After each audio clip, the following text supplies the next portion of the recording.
Hello, I'm Kyle Markwalter, and welcome to Film Bite.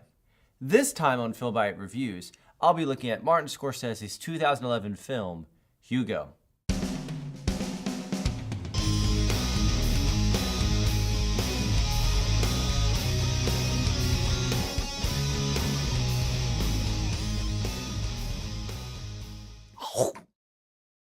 Hugo follows the story of a boy named Hugo who lives in 1930s Paris. He actually lives inside the walls of a train station, the Gare Montparnasse. He is an orphan boy and he takes care of the clocks in the train station while his uncle is away. Because the station master doesn't know that his uncle is gone, he hides in the walls away from everybody else. At the same time, he has an automaton that his father had been repairing before his father died. This automaton, it turns out, is connected to a man who works in the train station, and that man's goddaughter. The story follows Hugo as he tries to understand the connections going on between the things he's working on and the people he has come into contact with. Now, this is an interesting film for a couple reasons. First of all, it's rare for Martin Scorsese to direct a film that is, well, less than an R rating. And this film is a solid PG. It's very kid-friendly, and it is very playful in a lot of ways. It is filled with magic and wonder, and the production design clearly reflects Scorsese's love of the 1930s setting that he gets to play around with. His cinematography and his camera work is really superb too. The camera is very floating and agile, and there's these wonderful steam-engulfed compositions. He knows when to go close and when to go long in a way that really plays up the funny set of characters who fill this train station, and the ensemble cast is marvelously put together. Sacha Baron Cohen, Christopher Lee, Richard Griffiths, Francis de la Tour, they're all in here in these small roles that give this world that Scorsese has put together a lot of color.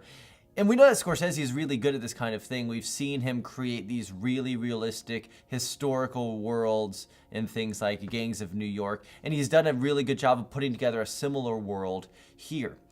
And the film also weaves an engaging mystery. A lot of Scorsese films aren't really mystery adventures, but this film is, and it does a good job of it. While maintaining the childlike wonder of the tone, it carries you through Hugo's journey to try to figure out, what is this automaton?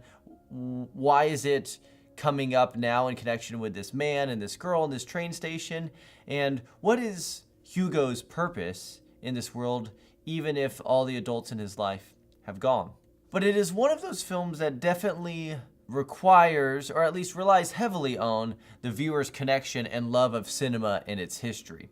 You can tell that Scorsese, who is a huge cinephile, loves movies and movie making, and it comes through really strongly with this film as Hugo begins to uncover the connections among himself and the automaton, the girl, and the girl's godfather. But at times, given its reliance on that sort of connection to cinema and the audience's love of cinema, it almost feels at times a little gimmicky when the color and the joy of the ensemble players that really don't have to do with that side of the story, and the strengths of some of the themes don't really line up with the cinephile-centered moments of the film that Scorsese clearly wants you to care deeply about.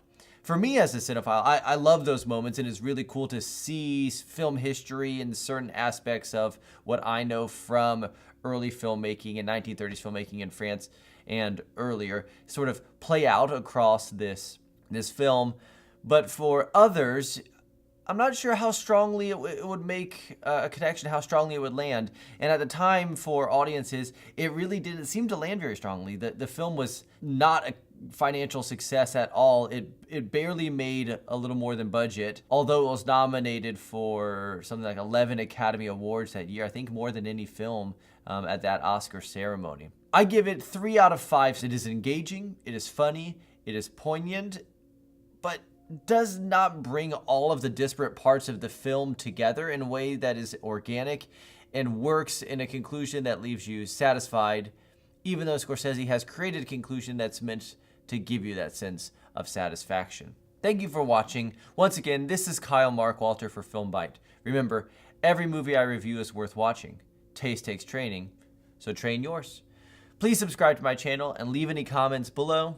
Thank you for watching.